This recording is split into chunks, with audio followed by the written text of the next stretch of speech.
Very good morning, everyone.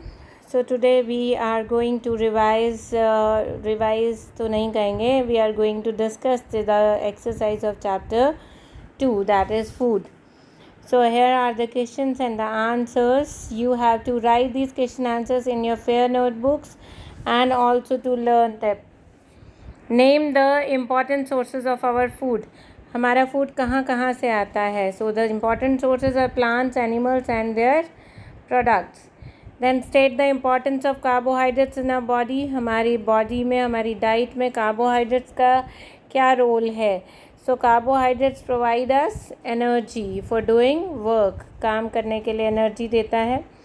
Name the vitamin whose deficiency cause the diseases of. So night blindness किससे होती है. Vitamin A की कमी से, डेफिशिएंसी से. बेरी विटामिन बी की कमी से. एंड स्कर्वी विटामिन सी की कमी से. एंड रिकेट्स विटामिन डी की कमी से. नाइट ब्लाइंडनेस आई से रिलेटेड है. बेरी मसल से रिलेटेड है. स्कर्वी आपके गम्स से रिलेटेड है. एंड रिकेट्स बोन्स से. Then name any 3 minerals needed by our body. Iron, calcium, iodine, phosphorus, sodium, chlorine, potassium, ये सारे आप लिख सकते हैं. Then state the role of calcium in our body. हमारी बॉडी में कैल्शियम का क्या रोल है. ये आता है आपका. Calcium is required to build healthy bones and teeth. Calcium हमारी बोन्स और टीथ को बहुत हेल्दी रखता है. That's why it is important for our body.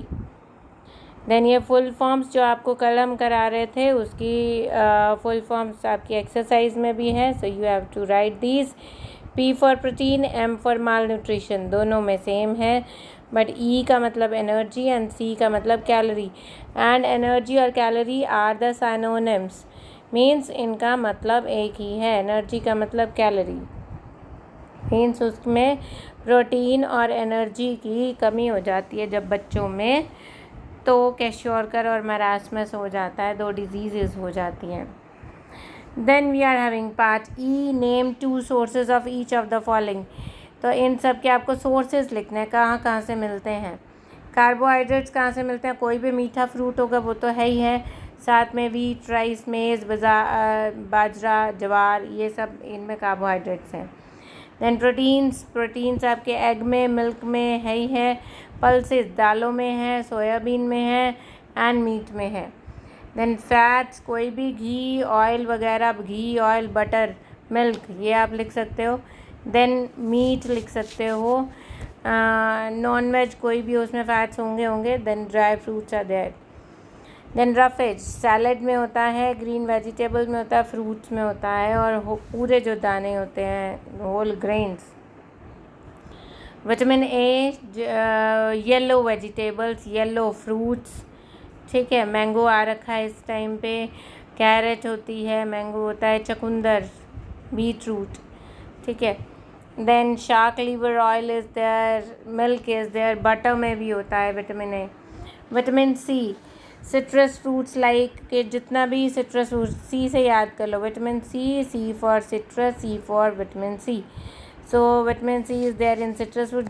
जितने भी खट्टे फ्रूट्स होते हैं उन सब में विटामिन सी होता है. Then describe 1 test for detecting the presence of the following in food. Protein, starch और फैट्स ये आपको कराए थे. Test for proteins. सबसे पहले आपने लिखना material required, mortar and pestle पीसने के लिए, test tube, dropper, concentrated nitric acid. अब आपने क्या करना है, मोटर एंड पेसल में सीड्स डालने, दाने डालने हैं जिनको भी आपने टेस्ट करना है, उसको क्रश करना है. ठीक है. Make a suspension using water. उसमें थोड़ा सा पानी मिला के एक सस्पेंशन बना लीजिए. Take a little of this suspension in a test tube. उसको टेस्ट ट्यूब में रखिए क्योंकि उसमें हम चेक करेंगे. एंड देन बहुत धीरे से आपको निट्रिक एसिड डालना है. अगर वो जो हमने सस्पेंशन डाला था वो अगर येलो कलर का हो जाता है तो हम कहेंगे उसमें प्रोटीन है. अगर नहीं होता that means no protein is there. Fine. Then test of starch. Starch साथ आयोडीन याद रखना है आपने. स्टार्च किससे चेक किया जाता है, आयोडीन सॉल्यूशन से. प्रोटीन किससे किया जाता है, निट्रिक एसिड से. ठीक है. वही आपने क्या करना है, टेक द मटेरियल लीजिए जिसको आपको टेस्ट करना है. उसमें आयोडीन सॉल्यूशन डालिए with the help of dropper, and then if it turns blue black, अगर ये ब्लू ब्लैक हो जाता है then we are having starch in it, otherwise no starch is there. Then you are having test for fats, तो आपको सिर्फ paper चाहिए इसके लिए और कोई फूड आइटम चाहिए। So take the given food item, rub it on a dry paper, उसको पेपर पे आप रब करोगे, अगर फैट है उसमें तो वो एक ट्रांसलूसेंट मार्क, घी वाला मार्क छोड़ देगा, अदरवाइज़ नहीं छोड़ेगा। अदरवाइज़ उसमें जूस होगा, पानी होगा तो वो सूख जाएगा, वापस वैसे का वैसे हो जाएगा। लेकिन जो फैट वाला निशान होता है वो सूखने के बाद भी वैसे का वैसा रहता है। Then the question number 3 is why do we need proteins and how do they affect our health. हमें प्रोटीन्स चाहिए क्यों और ये हमारी हेल्थ को अफेक्ट कैसे करता है। We need proteins for proper growth of the body, means body की मसल्स, नर्व्स, टिश्यूज़ जो भी बढ़ती है वो प्रोटीन्स की हेल्प से बढ़ती है। That means proteins help in building up developing tissues of growing children. बढ़ते हुए बच्चों की टिश्यूज़ जो बढ़ रही हैं, that are being build up by the proteins. Then they also take care of wear and tear. Wear and tear मतलब टूट फूट वैसे बोलते हैं, लेकिन टूट फूट यहाँ पे टूट फूट का क्या मतलब है कि आपकी बॉडी में कहीं कोई चोट लग गई है, it's damage from somewhere, then अगर कहीं चोट लगेगी तो वहाँ के बॉडी टिश्यूज, स्किन तो डैमेज होगी। सो उसको रिपेयर करने का काम कौन करेगा, प्रोटीन्स करेंगे। रिपेयर कैसे करेंगे, जब नए सेल्स आएंगे, नए सेल्स ही रिपेयर करेंगे आके। सो नए सेल्स कुछ बिल्डअप करना है, that buildup is being done by proteins, वो प्रोटीन से होता है। ओके, देन क्वेश्चन नंबर 4, ये समझने लायक क्वेश्चन है और ऐसे क्वेश्चन आपके पेपर में बहुत सारे आ सकते हैं। A mineral X is essential for the formation of a component Y. एक मिनरल है, mineral X, it is essential for the formation of component in the blood. Blood का कोई एक कंपोनेंट बनाता है, कौन सा कंपोनेंट, उसने नाम दे दिया वाई। अभी वाई क्या पता नहीं, आगे वाई के लिए वो बोल रहा है function of component Y is to transport oxygen in the body. Y का काम है बॉडी में ऑक्सीजन ट्रांसपोर्ट करना। तो अभी इससे हमें आइडिया लग सकता है कि वाई कौन है। वाई ऑक्सीजन ट्रांसपोर्ट कौन करता है, हेमोग्लोबिन। ठीक है, अब वाई हेमोग्लोबिन पता चल गया तो उससे पता चलेगा हेमोग्लोबिन बनाता कौन है, एक्स, मिनरल एक्स। तो कौन सा मिनरल ऐसा है जो हेमोग्लोबिन बनाने में काम आता है, yes that is iron. So 2 की पहली सुलझ गई। Then he is saying the deficiency of mineral X in the diet of a person. अगर एक पर्सन की डाइट में एक्स की कमी हो जाती है then it causes a disease Z. इससे एक डिजीज़ हो जाती है जिसको हम बोलते हैं Z. So that disease means अगर हमें एक्स पता चल गया that it is iron, so iron की डेफिशिएंसी से कौन सी डिजीज़ होगी, yes very right, it is anaemia. Then अब लास्ट में जो सिर्फ इतने पे ख़त्म नहीं कर देना, read further also that also mention the symptoms of disease Z. Disease Z के सिम्टम्स बताइए। तो अनीमिया के आपको सिम्टम्स बताने पड़ेंगे कि the person appears to be pale and weak, बड़ा पीला सा और कमज़ोर सा दिखता है। His hands and feet are swollen, hands और फीट जो होते हैं वो सूजे हुए दिखाई देते हैं। नेल्स के ऊपर वाइट निशान थोड़े थोड़े पड़ जाते हैं। That are the symptoms of the anemia. Then you are having question number 5, that is deficiency of iodine is more common in mountainous region and why. ये आज ही किया हमने, आज ही समझा है कि आयोडीन की डेफिशिएंसी माउंटेनियस रीजन में क्यों होती है और यहाँ पे क्यों नहीं है, या कोस्टल रीजन में क्यों नहीं होती। क्योंकि कोस्टल रीजन तो कोस्ट के पास है, सी कोस्ट के पास है और वहाँ पे सी फूड मिलता है। So sea food is full of iodine. ठीक है, उसमें प्रॉपर अमाउंट आयोडीन का होता है। एंड बट जो माउंटेन्स होते हैं, माउंटेनियस रीजन में जो सॉइल होती है और वाटर होता है, दोनों में आयोडीन की कमी हो जाती है। दैट्स वाई आयोडीन की कमी होने की वजह से डाइट में आयोडीन की कमी रह जाती है, डेफिशिएंसी हो जाती है, और आयोडीन की डेफिशिएंसी से डिजीज़ हो जाती है गॉइटर, जिससे नेक रीजन स्वेल हो जाता है. Fine. Then you are having the last question, that is what is balance diet. सबसे पहले बैलेंस डाइट की डेफिनेशन लिखेंगे. That is a diet which contains all essential nutrients in proper amount. सारे essential nutrients proper amount में जिस diet में है, diet मतलब द फूड वी ईट, ठीक है, तो हम उसको बोलेंगे balance diet. Now why should we take a balance diet? We should take balance diet for proper growth and development of our body.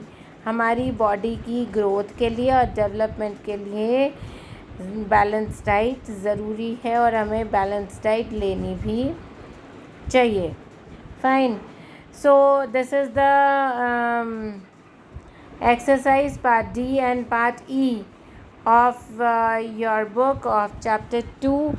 and अगर देखा जाए तो दोनों क्लासेस में आपका थोड़ा सा पार्ट ABC में से रह गया था, तो हम एक बार, मैं उसको साथ साथ अभी बोल के बता रही हूँ, एक बार उसको कंफर्म कर लीजिए, चेकआउट कर लीजिए कि आपका हो गया है और ठीक है या नहीं. So fill in the blanks. जो first fill in the blank था, that was living organisms need food to dash and dash. तो फर्स्ट डैश में आएगा ग्रो, एंड सेकेंड में survive, SURVIVE. Then second fill up was vitamin A, D, E and K are soluble in, इसमें आएगा fats, और जबकि vitamin B और C जो है वो है water soluble. Then the deficiency of which vitamin dash in the diet causes a disease called beriberi. Beriberi कौन से विटामिन की डेफिशिएंसी से होता है? That is vitamin B. Then fourth fill-up is vitamin K helps in dash of blood. तो बेटा हम लिखेंगे क्लॉटिंग, लेकिन बहुत सारे बच्चे ना क्लॉथिंग लिख जाते हैं, सिंगल टी लगा जाते हैं. So check out the spelling please. It's CLOTTING. Then fifth fill-up was dietary fibers constitute roughage. जो फाइबर्स जहाँ पे आ जाए, डाइट में जो धागे होते हैं उसको हम क्या बोलते हैं? That is the roughage. Fine. Then true और false was there. First, vitamin and mineral are body building foods.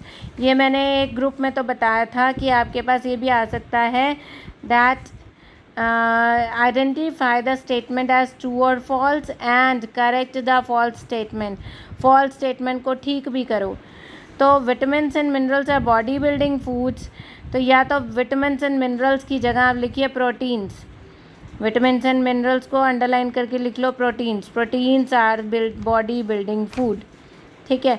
लेकिन अगर आप ये नहीं करना चाहते हो, विटामिन एंड मिनरल का लिखना चाहते हो, तो दूसरी तरीके से भी हम ठीक कर सकते हैं. बॉडी बिल्डिंग फूड की जगह प्रोटेक्टिव फूड लिख दो. That vitamins and minerals are protective foods. Fine. Then our skin makes vitamin E in the presence of sunlight. So it is again false. हमारी स्किन सनलाइट की presence में vitamin D बनाती है. सो E को underline करके आप इसके ऊपर विटामिन D लिखेंगे. Then deficiency of phosphorus can lead to anemia. Again false. So आप इसको ठीक कैसे करेंगे? deficiency of phosphorus. phosphorus को अंडरलाइन करेंगे और इसकी जगह लिखेंगे iron. That deficiency of iron can lead to anemia. Then fourth true false. We should eat food that has all its essential components in right proportion. क्या हमें ऐसे खाना खाना चाहिए जिसमें सारे components बिल्कुल ठीक ठाक पोजीशन में है? Yes, very true.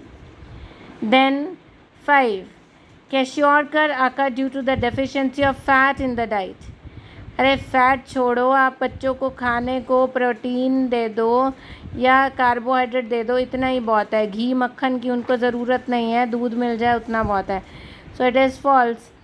यहाँ पे due to deficiency of fat लिख रखा है ना, यहाँ पे प्रोटीन एंड कार्बोहाइड्रेट आप लिख सकते हैं ठीक करने के लिए. ठीक है.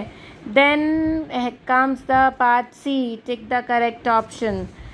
So when a drop of iodine solution was put to the cut surface of potato पे अगर डाला तो वो ब्लू ब्लैक हो गया, तो इससे किसकी प्रेजेंस पता चल रही है? Iodine is related to starch. ठीक है, बुक खोली हुई है ना सभी ने? बुक में से बुक की tick the correct option. First is starch. Then second, the deficiency of vitamin A. Vitamin A की डेफिशिएंसी से कौन सी डिजीज़ होती है? यस, स्कर्वी सी से होती है, रिकेट्स डी से होती है, बेरी बी से होती है, नाइट ब्लाइंडनेस ए से होती है। So the answer is night blindness. Iron is essential for. Iron किसके लिए ज़रूरी है? बोन्स और टीथ बनाने के लिए, या हेमोग्लोबिन बनाने के लिए, थायराइड ग्लैंड की फंक्शनिंग के लिए, मसल स्ट्रॉन्ग के लिए। अब एक बार ध्यान से सुनो, आयरन इज़, देखो टीथ और बोन की ग्रोथ के लिए चाहिए विटामिन डी, ठीक है जी, या कैल्शियम मिनरल की बात करें तो। हेमोग्लोबिन की फॉर्मेशन के लिए चाहिए iron. This is the correct one. But अगर हम देखें फंक्शनिंग ऑफ थायराइड ग्लैंड की फंक्शनिंग के लिए हमें कौन सा मिनरल चाहिए? That is iodine. And then making muscle strong, muscles को स्ट्रॉन्ग करने के लिए हमें क्या चाहिए होते हैं? मेनली प्रोटीन चाहिए होता है, विटामिन बी चाहिए होता है, या फिर phosphorus. Fine. Then fourth, a child who has, एक बच्चे की बो लेग्स हैं, तो वो कौन सी डिजीज़ से सफ़र कर रहा है? स्कर्वी, ये तो दांतों में होती है। गॉइटर, ये होती है गले में। अनीमिया, ये ब्लड कम होने की डिजीज़ है। देन बचा क्या? रिकेट्स। रिकेट्स विटामिन डी की डेफिशिएंसी से होती है, जब बच्चे की टांगें मुड़ जाती हैं। So it is rickets. Then the fifth and the last one, the deficiency of proteins in the diet of children can cause a disease known as marasmus, या कैशियोरकर, या रिकेट्स, या अनीमिया। देखो मरासमस में तो बच्चे को कार्बोहाइड्रेट भी नहीं मिल रहा है, बट कैशियोरकर में उसको कार्बोहाइड्रेट मिल रहा है बट प्रोटीन बिल्कुल नहीं मिल रहा है। So it will be kwashiorkor. Fine, this is your exercise. So मैंने एक्सरसाइज आपकी ये ए टू सी भी रिवाइज करा दी है, डी और ई समझा दी है। Now write down this exercise in your fair notebook. Thank you very much.